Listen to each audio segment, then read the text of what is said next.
ಸ್ನೇಹಿತರೆ, ನಾನು ಇವತ್ತು ತಮ್ಮ ಮುಂದೆ ಕೆಲವೊಂದು ವಿಷಯಗಳನ್ನು ಹಂಚಿಕೊಳ್ಳಲು ಇಷ್ಟಪಡ್ತಿದ್ದೀನಿ. ಸ್ನೇಹಿತರೆ, ನಾನು ನಿಮಗೆ ಹೇಳುವಂತಹ ವಿಷಯಗಳು ಅಥವಾ ಈ ಸ್ಪೀಚ್ ಇದು ನನ್ನ ಸ್ವಂತದ್ದಲ್ಲ. ನಾನು ಪಡೆದುಕೊಂಡಂತಹ ಅನುಭವ ಇರಬಹುದು ಅಥವಾ ನಾನು ಕೇಳಿದಂತಹ ಸ್ಪೀಚ್ಗಳು ಹಾಗೂ ಸಿಡಿಗಳು ಮುಂತಾದವುಗಳಿಂದ ಹಲವಾರು ಅಂಶಗಳನ್ನು ಸಂಗ್ರಹಿಸಿಕೊಂಡು ತಮ್ಮ ಮುಂದೆ ಈ ಲೈಫ್ ಚೇಂಜಿಂಗ್ ಬೀಯಿಂಗ್ ಹ್ಯಾಪಿ ಅನ್ನುವಂತಹ ಸೆಮಿನಾರನ್ನು ನಾನು ಇವತ್ತು ನಿಮ್ಮ ಮುಂದೆ ಮಾಡ್ತಾ ಇದ್ದೀನಿ. ಸ್ನೇಹಿತರೆ, ಇದನ್ನು ನೀವು ಯೂಟ್ಯೂಬ್ನಲ್ಲಿ ವೀಕ್ಷಿಸಬಹುದು. ಇದೇ ರೀತಿ ಹಲವಾರು ವಿಡಿಯೋಗಳನ್ನು ಅಥವಾ ಆಡಿಯೋಗಳನ್ನು ಬೇರೆ ಬೇರೆ ಭಾಷೆಯಲ್ಲಿ ನೀವು ಇವುಗಳನ್ನು ಯೂಟ್ಯೂಬ್ನಲ್ಲಿ ವೀಕ್ಷಿಸಬಹುದು. ಸ್ನೇಹಿತರೆ, ನನ್ನ ಹೆಸರು ಮಹೇಶ್ ಹೂಗಾರ್. ಸ್ನೇಹಿತರೆ, ಜೀವನದಲ್ಲಿ ಯಶಸ್ಸನ್ನು ಸಾಧಿಸಬೇಕಾದರೆ ಏನು ಮಾಡಬೇಕು, ಉನ್ನತ ಸ್ಥಾನವನ್ನು ಪಡೆಯಬೇಕಾದರೆ ಏನು ಮಾಡಬೇಕು, ಯಾವ ರೀತಿ ಜೀವನದಲ್ಲಿ ಮುಂದೆ ಬರಬೇಕು ಅನ್ನುವಂತಹ ಇದು ಒಂದು ಸೆಮಿನಾರ್. ಈ ಸೆಮಿನಾರ್ನ ಹೆಸರು ಗ್ಯಾರಂಟೆಡ್ ಸಕ್ಸಸ್, ಯಶಸ್ಸು ನಿಶ್ಚಿತ. ಸ್ನೇಹಿತರೆ, ಈ ಸೆಮಿನಾರ್ನ ಮೂಲ ಉದ್ದೇಶ ನಿಮ್ಮ ಯಶಸ್ಸು ನಿಶ್ಚಿತವಾಗಿರುವುದೇ ಈ ಸೆಮಿನಾರ್ನ ಉದ್ದೇಶ. ಸ್ನೇಹಿತರೆ, ನಾನು ನಿಮಗೆ ಹೇಳಿದ್ದು ತಿಳಿಯಬೇಕಾದರೆ ಮೊದಲು ನಿಮ್ಮ ಮನಸ್ಸಿನಲ್ಲಿರುವಂತಹ ಮಗುತನವನ್ನು ಜಾಗೃತಗೊಳಿಸಬೇಕು. ಪ್ರತಿಯೊಬ್ಬ ಮನುಷ್ಯನಲ್ಲಿಯೂ ಅವನ ಹೃದಯದಲ್ಲಿಯೂ ಮಗುತನ ಅನ್ನುವಂಥದ್ದೊಂದು ಇರುತ್ತದೆ. ಅದನ್ನು ನೀವು ಯಾವತ್ತೂ ಜಾಗೃತಗೊಳಿಸುತ್ತೀರಾ ಅವತ್ತು ಜೀವನದಲ್ಲಿ ಅತ್ಯುನ್ನತವಾದ ಮಟ್ಟವನ್ನು ಇರುತ್ತೀರಾ. ಈ ಮಗುತನ ಅಂದರೆ ಸ್ನೇಹಿತರೆ, ನೀವು ಚಿಕ್ಕವರಿದ್ದಾಗ ನೋಡಿರಬಹುದು. ನೀವು ಚಿಕ್ಕವರಿದ್ದಾಗ ಯಾವುದೇ ಒಂದು ಹೊಸ ವಿಷಯ ಬಂದಾಗ ನೀವು ಎಷ್ಟು ಕುತೂಹಲದಿಂದ ಅದನ್ನು ಆಲಿಸುತ್ತಿದ್ದೀರಿ. ಆಮೇಲೆ ಏನಾದರೂ ಮಾಡಬೇಕೆನ್ನುವಂತಹ ಹಂಬಲ, ಆಸೆ ನಿಮ್ಮಲ್ಲಿ ಎಷ್ಟು ಪರ್ಸೆಂಟ್ ಇತ್ತು. ಆದರೆ ಈಗ ದೊಡ್ಡವರಾದ ಕೂಡಲೇ ನೀವು ಕಲಿತಂಥ ವಿಷಯಗಳಾಗಲಿ, ದುಡ್ಡಾಗಲಿ ಮುಂತಾದಂತಹ ವಿಷಯಗಳಿಂದ ನೀವು ಇವತ್ತು ಯಾರ ಮಾತನ್ನು ಕೇಳದ ಪರಿಸ್ಥಿತಿಯಲ್ಲಿ ನಿಮ್ಮ ಮನಸ್ಸನ್ನು ಆಗಿಸಿಕೊಂಡು ಬಿಟ್ಟಿದ್ದೀರಾ. ಯಾರು ಏನು ಹೇಳುತ್ತಿದ್ದಾರೆ ಎನ್ನುವುದನ್ನು ಕೇಳುವಷ್ಟು ಸಹನೆಯನ್ನು ಕಳೆದುಕೊಂಡು ಬಿಟ್ಟಿದ್ದಾನೆ ಮನುಷ್ಯ. ಏಕೆಂದರೆ ಅಷ್ಟೊಂದು ಮನುಷ್ಯನ ಮನಸ್ಸು ಈಗ ಚಂಚಲವಾಗಿದೆ. ಸ್ನೇಹಿತರೆ, ನಾವು ದಯವಿಟ್ಟು ಇದನ್ನು ಮಾಡೋದೇ ಬೇಡ. ನೆಕ್ಸ್ಟ್ 15 ಮಿನಿಟ್ಸ್ ನೀವು ನಿಮ್ಮ ಮನಸ್ಸನ್ನು ಮಗು ಥರ ಮಾಡಿಕೊಳ್ಳಿ. ನೀವು ಮಕ್ಕಳು, ನಾನು ಮಗು, ನೀವು ಮಕ್ಕಳು, ನಾನು ಮಗು. ಈ ರೀತಿ ಮಾಡೋದರಿಂದ ನಾನು ಹೇಳಿದಂಥ ಸಂಪೂರ್ಣ ವಿಷಯಗಳು ನಿಮ್ಮ ತಲೆಯಲ್ಲಿ ಹೋಗ್ತಾವಂತ ಹೇಳ್ಬೋದು. ಸ್ನೇಹಿತರೆ, ನಾನು ಇವತ್ತು ನಿಮ್ಮ ಜೊತೆ ಒಂದು ಚಾಲೆಂಜ್ ಮಾಡ್ತೀನಿ. ಈ ಸ್ಪೀಚನ್ನು ನೀವು ಗಮನ ಇಟ್ಟು ಕೇಳಿದ್ದೇ ಆದರೆ ನಂತರ ನಿಮಗೇನಾದರೂ ಇದನ್ನು ಕೇಳಿ ಬೋರ್ ಅನಿಸಿದರೆ ಅಥವಾ ವೇಸ್ಟ್ ಅನಿಸಿದರೆ ನನಗೆ ನೀವು ಇಮೇಲ್ ಮಾಡ್ಬೋದು ಅಥವಾ ವೇಸ್ಟ್ ಅಂತ ಕಮೆಂಟ್ ಮಾಡಿ. ಇದು ನಾನು ನಿಮಗೆ ಕೊಡ್ತಾ ಇರುವಂಥ ಚಾಲೆಂಜು. ಅದಕ್ಕೆ ಸ್ನೇಹಿತರೆ, ದಯವಿಟ್ಟು ನಾನು ಹೇಳುವಂಥ ವಿಷಯನ ಸ್ವಲ್ಪ ಗಮನ ಕೊಟ್ಟು ಕೇಳಿ. ಸ್ನೇಹಿತರೆ, ಇಷ್ಟು ಸಾಕು. ಏನಪ್ಪ ಇದನ್ನೇ ಹೇಳ್ತಾ ಇದ್ದೀನಿ ಅನ್ಕೋಬೇಡಿ. ಈಗ ನಮ್ಮ ಶುರು ಮಾಡೋಣ. ಸ್ನೇಹಿತರೆ, ಜೀವನದಲ್ಲಿ ಮನುಷ್ಯನಿಗೆ 3 ದಾರಿಗಳಿರ್ತವೆ.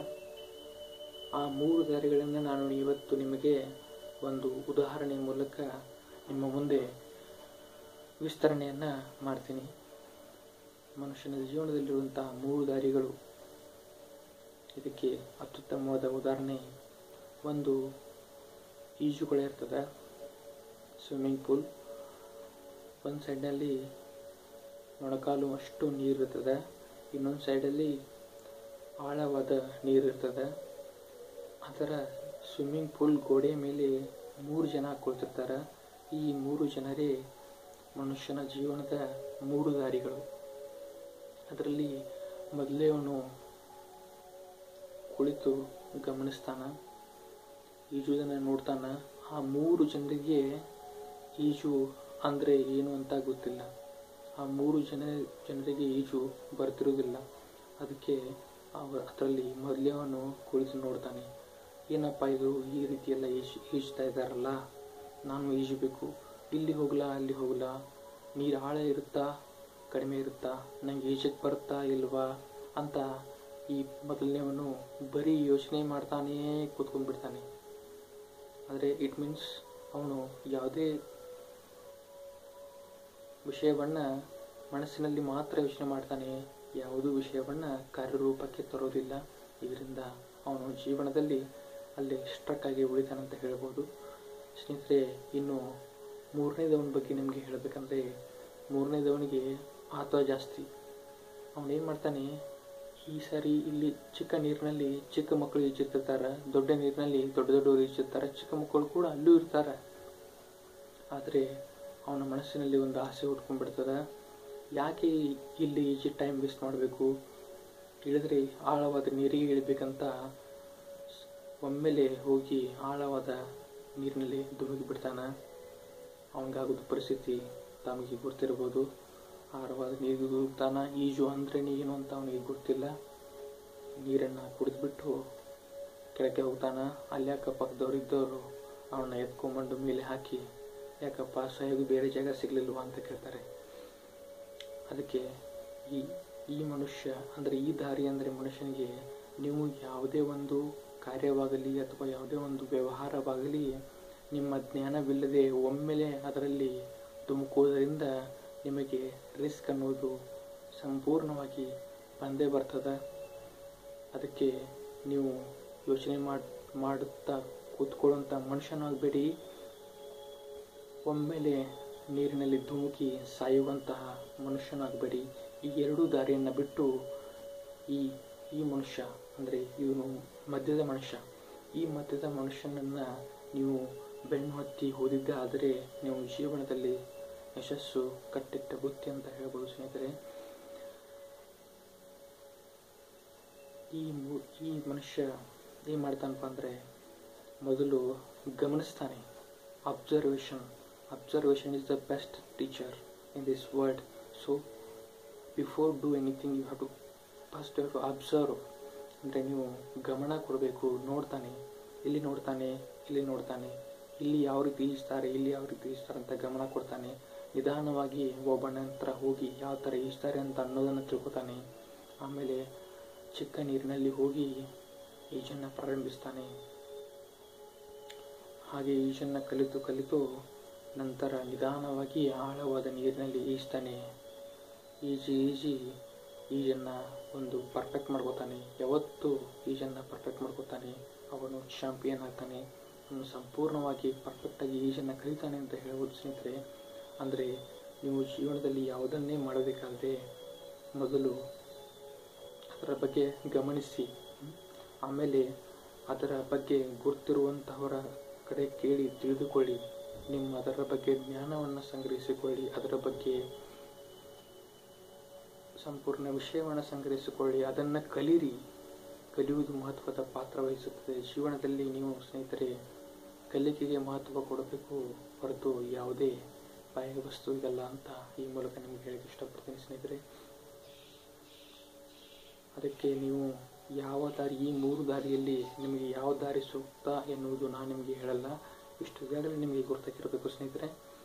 ಸೊ ಇದು ಒಂದು ಪಾಠವಾದರೆ ನೆಕ್ಸ್ಟ್ ಸೆಷನ್ ಸ್ನೇಹಿತರೆ, ಜೀವನದಲ್ಲಿ ನೇಮ್, ಫೇಮ್, ಮನಿ ಅಂದರೆ ಹೆಸರು, ಗೌರವ, ಆಸ್ತಿ, ದುಡ್ಡು, ಸಂಪತ್ತು, ಈ ಇವುಗಳ ಹಿಂದೆ ಯಾವತ್ತೂ ಅದರ ಬೆನ್ನು ಹಿಂದೆ ಹೋಗಬೇಡಿ. ಏಕೆಂದರೆ ನೀವು ಯಾವತ್ತೂ ಅವುಗಳ ಹಿಂದೆ ಹೋಗ್ತೀರಾ, ಅವು ನಿಮಗೆ ಯಾವತ್ತೂ ದಕ್ಕೋದಿಲ್ಲ, ಸಿಗೋದಿಲ್ಲ. ಏಕೆಂದರೆ ನಿಮಗೆ ಕಾಣಿಸುತ್ತೆ, ದುಡ್ಡು ಕಾಣಿಸುತ್ತೆ, ಅದರ ಹಿಂದೆ ಓಡಿ ಹೋದರೆ ನಿಮಗೆ ಸಿಗಲ್ಲ. ಅದನ್ನು ಹೇಗೆ ಪಡೆದುಕೊಳ್ಬೇಕು ಅನ್ನೋದನ್ನು ನೀವು ಕಲಿಬೇಕು. ಅದನ್ನು ನೀವು ಪಡೆದುಕೊಳ್ಬೇಕಾದ್ರೆ ನಿಮ್ಮಷ್ಟಕ್ಕೆ ನೀವು ಈ ಹೇಳಿದ ಹಾಗೆ ಯಾವುದರಲ್ಲಿ ನಿಮಗೆ ಆಸಕ್ತಿ ಇದೆ ಅಂತ ಮೊದಲು ತಿಳಿದುಕೊಳ್ಳಿ. ಅದರ ಬಗ್ಗೆ ಜ್ಞಾನವನ್ನು ಸಂಗ್ರಹಿಸಿಕೊಳ್ಳಿ. ಅದನ್ನು ಕಲೀರಿ. ಅದನ್ನು ಸಂಪೂರ್ಣವಾಗಿ ಅರ್ಥ ಮಾಡಿಕೊಳ್ಳ್ರಿ. ಆಮೇಲೆ ಅದನ್ನು ಕಾರ್ಯರೂಪಕ್ಕೆ ತೆಗೆದುಕೊಂಡು ಬನ್ನಿ. ಅದು ನಿಧಾನವಾಗಿ ಬನ್ನಿ. ಕಾರ್ಯರೂಪಕ್ಕೆ step by step by step ಹೋದರೆ ನೀವು ಮುಟ್ತೀರ. ಅದಕ್ಕೆ ಸ್ನೇಹಿತರೆ ಹೇಳ್ತೀನಿ, ಜೀವನದಲ್ಲಿ ಓಡೋಕೆ ಹೋಗಬೇಡಿ, ಹಾಗಂತ ನಿಲ್ಲಬೇಡಿ. ಸ್ನೇಹಿತರೆ, ಜೀವನದಲ್ಲಿ ಓಡೋಕೆ ಹೋಗಬೇಡಿ, ಹಾಗಂತ ನಿಲ್ಲೋಕೆ ಹೋಗಬೇಡಿ. ನಡೆದುಕೊಂಡು ಸಾಗಿ. ಜೀವನದಲ್ಲಿ ಯಶಸ್ಸು ಖಂಡಿತ ನಿಮ್ಮದಾಗುವುದು ಎಂದು ಹೇಳ್ತೀನಿ ಸ್ನೇಹಿತರೆ. ಮತ್ತೆ ಈ ವಿಷಯಗಳನ್ನು ಮೇಲಿಂದ ಮೇಲೆ ನಿಮ್ಮ ಮನಸ್ಸಿನಲ್ಲಿ ತೆಗೆದುಕೊಳ್ಳಿ. ಇವತ್ತು ಒಳ್ಳೆಯದನ್ನೇ ಯೋಚಿಸಿ, ಒಳ್ಳೆಯದನ್ನೇ ಮಾಡಿ, ಒಳ್ಳೆಯದನ್ನೇ ಹೇಳಿ, ಒಳ್ಳೆಯದನ್ನೇ ಕೇಳಿ. ಇದು ಶಾಶ್ವತ ಸಂತೋಷದ ಉತ್ತಮ ಮಾರ್ಗ ಎಂದು ಈ ಮೂಲಕ ಹೇಳಕ್ಕೆ ಇಷ್ಟಪಡ್ತೀನಿ ಸ್ನೇಹಿತರೆ. ಧನ್ಯವಾದಗಳು. Thank you. ನನ್ನ ನೆಕ್ಸ್ಟ್ ವಿಡಿಯೋಗಾಗಿ ಯೂಟ್ಯೂಬ್ನಲ್ಲಿ ವಿಸಿಟ್ ಮಾಡಬಹುದು. ಥ್ಯಾಂಕ್ ಯು ಸ್ನೇಹಿತರೆ. ನಮಸ್ಕಾರ.